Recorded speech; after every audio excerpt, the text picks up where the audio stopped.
dan memegang Al-Quran dengan tangan kanan. Mengambil dan memegang Al-Quran dengan tangan kanan. Jangan sesekali kita mengambil ataupun memegang Al-Quran dengan tangan kiri. Nyo hana adab, hana beda yang laki pun. Ya, mbak.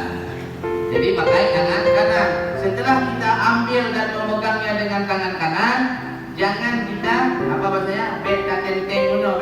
Ini juga termasuk gak ada adab. Kita pegang macam tas koper ataupun kita pegang buku. Beda Al-Quran sama buku. Jadi pegangnya itu di dekat. Makanya kenapa orang tua zaman dulu rajin-rajin baca Al-Quran, padahal dia ngajinya cuma masailah. Hana lagi lenyo apa? Mahali apa? Minimal bejuli.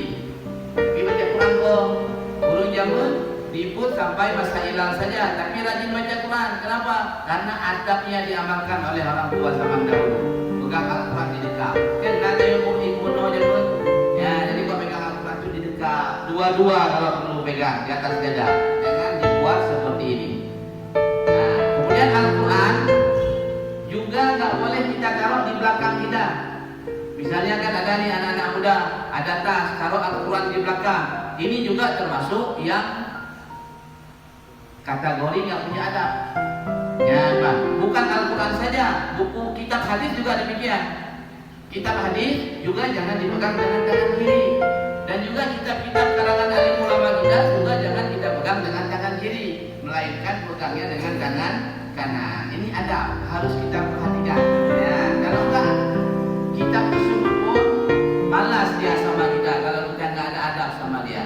Jangankan Quran, jangankan hadis, jangankan kitab karangan ulama, kita nggak punya adab sama mereka, mereka nggak mau sama kita. Kita pun kalau ada orang nggak beradab sama kita, malas dekat dengan orang tersebut. Contoh, ada orang datang ke rumah kita, hanakum hana kalam, lagi nyentuh umurnya udah mau dalam sampai dapur. Ini termasuk kategori nggak punya adab. Kan orang seperti itu masuk langsung dia ke dapur. Kemudian apakah kita senang dengan orang yang nggak ada adab seperti itu? Kan hana kabukah Pak Haji, lun hana galak dekah tanah adab lima. Tapi minimal dalam hati tiga kerja oke, tiga beli kerja tanah adab tambah cupiknya, Pak. Itu untuk perkara dunia seperti itu. Perkara akhirat juga lebih daripada itu. Jadi harus kita perhatikan adabnya. Ya, jadi memegang Al-Quran itu dengan tangan kanan. Kecuali nggak punya tangan kanan, harus pegang dengan tangan kiri. Itu pun didekat supaya nampak beradab.